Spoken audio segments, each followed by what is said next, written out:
Bonsoir Antoine, bonsoir à tous.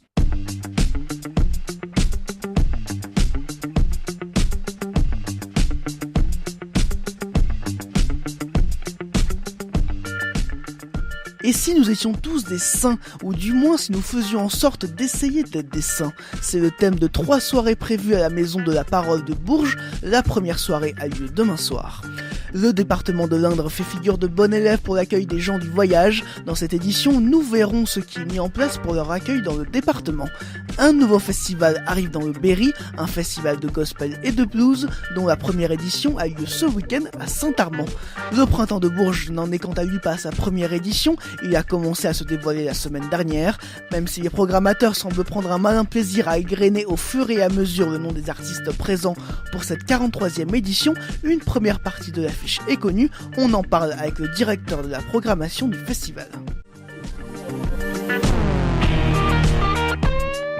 Le tour de l'actu, Hugo Sastre.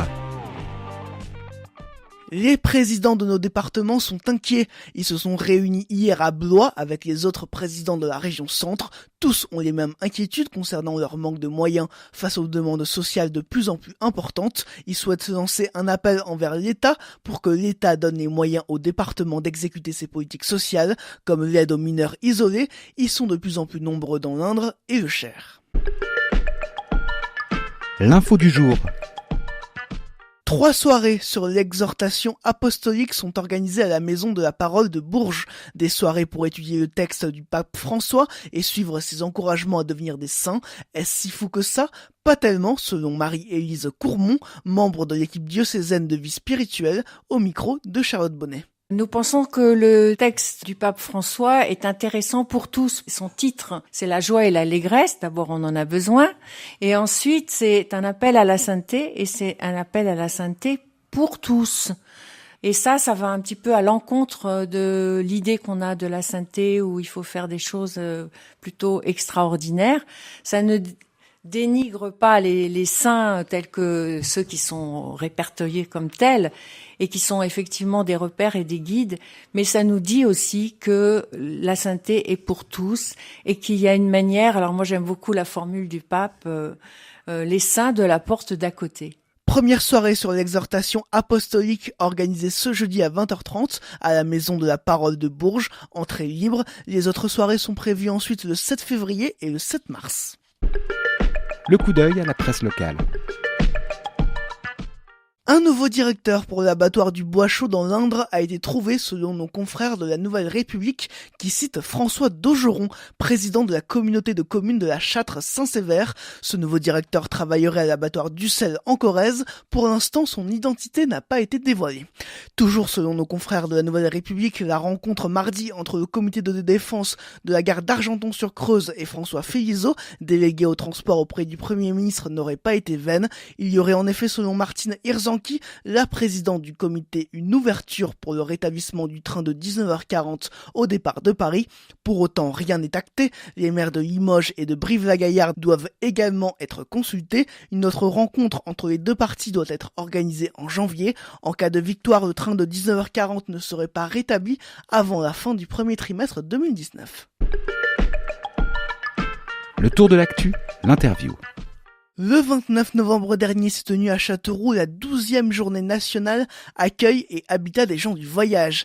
Emmanuelle Budan, la directrice du CCAS, le Centre communal d'action sociale de Châteauroux, nous explique pourquoi la commune a accueilli cette journée. Parce que l'an passé, nous sommes partis avec plusieurs salariés du CCAS aux 11e rencontre de l'habitat et accueil gens du voyage et que nous avons été remarqués en fait. Donc on nous a proposé d'accueillir cet événement et le maire Gilles Averrousse, président aussi de l'agglomération, a pensé que ça pouvait être un levier par rapport aux acteurs locaux.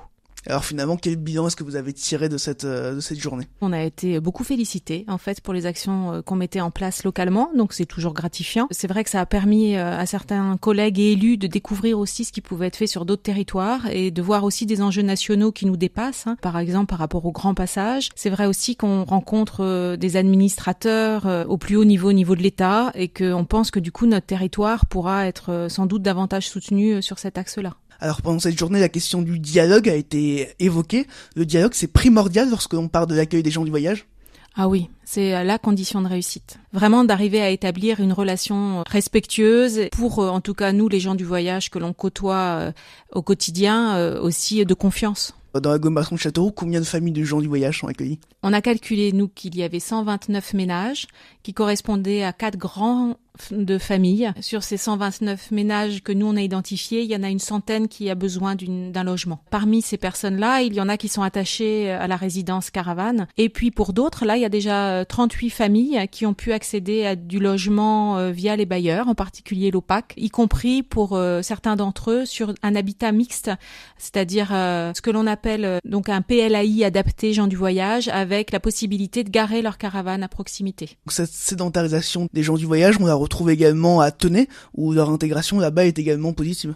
Ah oui, alors là, c'est une opération exemplaire qui date d'il y a 20 ans, où le maire de l'époque avait fait le choix vraiment d'une politique volontariste d'intégration, en fait, des gens du voyage. C'était la famille Robin, en particulier, où elle avait du coup accédé à la propriété. L'élu avait choisi de construire avec le bailleur, qui était à l'époque Habitat 2036 et qui maintenant est Scalis, une dizaine de pavillons, avec également une association d'insertion qui s'appelait Active 36 et qui avait recruté des gens du voyage pour qu'eux-mêmes participent au chantier de leur maison. Sur cette opération-là, encore aujourd'hui, vraiment, elle est citée comme modèle. Parmi les enfants gens du voyage, il y en a une qui est maire adjointe de la commune aujourd'hui, une autre qui participe au comité des fêtes, une troisième dont on a vu le film lors de la journée du 29, qui est photographe, réalisatrice voilà, de films. Et donc à chaque fois, c'est des parcours exemplaires. Emmanuelle Budan, la directrice du CCAS de Châteauroux, qui revenait sur la 12e journée nationale accueil et habitat des gens du voyage, qui s'est tenue le 29 novembre dernier dans la préfecture de l'Indre. La mobilisation des Gilets jaunes a continué ce mercredi. Cette fois-ci, ceux d'Orval sur le rond-point de l'A71 n'ont pas été rejoints par les lycéens de Saint-Amand. Pour autant, la détermination des Gilets jaunes est toujours intacte depuis le début du mouvement, à tel point que certaines stations-service commencent à manquer de carburant. C'est le cas des centres Leclerc de Châteauroux, par exemple, notamment la station située sur la commune de Saint-Maur, à la sortie de la ville sur la route de Tours. Cette station rationne l'essence, la distribution 24 heures sur 24 est suspendue et les plans sont limités à 30 € pour le moment, en cause le blocage des dépôts pétroliers et notamment celui de La Rochelle. Pour combler un vide juridique autour des intercommunalités, le sénateur du Cher Rémy Pointereau propose une loi. Cette loi permettrait de poser des règles concernant les départs et les arrivées au sein des intercommunalités, c'est-à-dire si une commune décide de changer de communauté de communes, par exemple le sénateur réclame qu'elle puisse avoir toutes les cartes en main, qu'elle puisse notamment avoir accès aux finances, aux éléments concernant les impôts, ce qui n'est pas forcément le cas aujourd'hui. La proposition de loi a reçu le soutien de 80 sénateurs. Si vous aimez le gospel et le blues, vous allez adorer ce nouveau festival, le Gospel Blues, dont la première édition a lieu ce samedi et ce dimanche à la Cité de l'Or de Saint-Amand-Montrond, grâce au travail de l'association Berry Gospel, dont Elisabeth Martin est membre. Alors en fait, nous sommes plusieurs à faire partie d'un groupe de gospel à l'école de musique de Saint-Amand. Et puis voilà, l'idée a germé dans plusieurs têtes de notre groupe. Donc on était parti au départ sur un festival de gospel uniquement. Et des amis aiment beaucoup le blues, certains d'entre nous aussi. Donc du coup, on s'est dit, ça serait peut-être pas mal, ayant un peu une origine commune aussi quelque part, de lier les deux.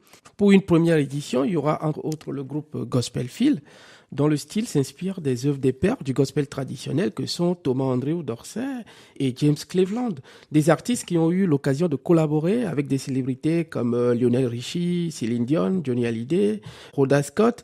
Pourquoi ce panel d'artistes confirmés pour une première édition ?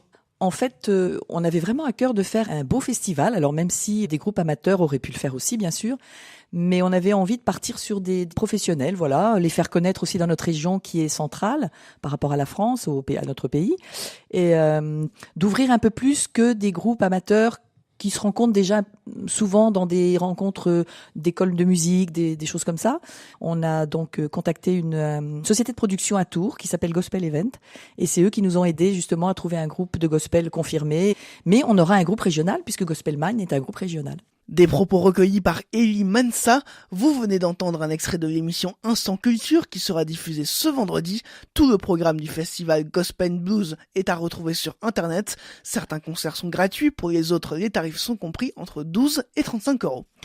Les gendarmes de l'Indre rappellent aujourd'hui sur leur page Facebook qu'un site internet existe désormais pour signaler gratuitement et de manière anonyme les violences sexuelles ou sexistes. L'accueil serait personnalisé pour chaque victime 24 heures sur 24 via une discussion en ligne. Rendez-vous sur service-public.fr. Zazie, Thérapie Taxi, Jeanne Haddad, Flavian Berger, Hubert Félix Sieffen, Vladimir Cauchemar ou encore Boulevard des Airs. Voici quelques-uns des premiers noms dévoilés par le Printemps de Bourges la semaine dernière pour sa 43e édition, mais il faudra être patient pour connaître la totalité des artistes présents en avril prochain à Bourges. Mais comment se prépare une programmation d'un festival généraliste comme le Printemps de Bourges qui vogue entre les différents styles de musique, entre gros poissons et plus petits artistes, entre salles intimistes et grosses structures? Jean-Michel Dupas, directeur de la programmation du festival, au micro de Guillaume Martin de Guéret. C'est comme un espèce de chimiste. Effectivement, il faut trouver le bon dosage pour que ça prenne. C'est pas toujours simple, d'autant qu'il y a des années qui sont plus faciles que d'autres. Cette année, on est aussi sans doute dans une année un peu moins riche en termes d'artistes sur la route, que ce soit des artistes français ou étrangers. Mais ça sera le lot de tous les festivals. Et puis, faudra construire avec. Et c'est vrai qu'il y a des années où on est un peu plus aidé que certaines autres. Mais voilà, ça aussi, c'est plutôt pas mal, parce qu'il faut se creuser un peu la tête, faut essayer de redoubler d'imagination pour essayer de monter les plateaux les plus cohérents possibles. Un festival varié dans ses styles musicaux qui doit sa réputation à son versant officiel, bien sûr, mais aussi du printemps dit off, les concerts gratuits du printemps dans la ville. C'est l'éclectisme à tous les niveaux, à la fois au niveau effectivement des styles musicaux, des brassages de population, de public, et puis voilà un festival qui existe dans sa forme officielle, et puis tout autour, voilà, plein de off et d'émulations qui font aussi toute la richesse du festival. Et d'ailleurs, depuis 3 ou 4 ans, il y a une importance qui est assez donnée au printemps dans la ville. Même si le Printemps de Bourges brasse un large public, il reste aussi un rendez-vous important pour les professionnels. Il y avait 2 rendez-vous annuels pour les professionnels, c'était les Transmusicales et le Printemps de Bourges. Et depuis 3 ans, Bourges a vraiment pris le pas. Alors est-ce que effectivement on est le premier avant l'été, que ça devient un rendez-vous incontournable? Et puis aussi, le festival a beaucoup développé effectivement les Inouïs qui depuis 3 ans se sont vraiment recentrés sur des très jeunes artistes. On a une programmation qui est plus ouverte là-dessus aussi. On a pas mal de rendez-vous pro, de tables rondes, d'exclamations qui font que effectivement les professionnels s'y retrouvent plus. Et depuis 3 ans, on a un nombre croissant de professionnels et de jeunes professionnels qui viennent au Printemps de Bourges. Et ça tombe plutôt pas mal, parce que c'est vraiment la mission qu'on s'est fixée. Le Printemps de Bourges se déroulera du 16 au 21 avril prochain. Pour voir la programmation du festival, ça se passe sur leur site internet printemps-bourges.com. Les prochains noms devraient être connus le 11 décembre. La programmation devrait être complète en janvier. La Berrichonne de Châteauroux s'est inclinée hier sur la pelouse du stade Océane au Havre sur le score de 2-1. Malgré la défaite, les footballeurs de la Berry restent 12e du championnat. Et c'est un gros match qui attend ce soir les basketteuses de Bourges. Les Berruyères affrontent à domicile les Russes d'Ekaterinbourg pour une rencontre au sommet en Euroleague. Toujours invaincus cette saison dans la compétition, les Russes sont un rude adversaire, mais les Tangos sont aussi dans une bonne dynamique. Coup d'envoi du match au Prado ce soir à 20h. C'est la fin de ce tour de l'actu, on se quitte en écoutant Oh Happy Day en attendant de retrouver le festival Gospel Blues ce samedi et ce dimanche à la Cité de l'Or de Saint-Amand-Montrond.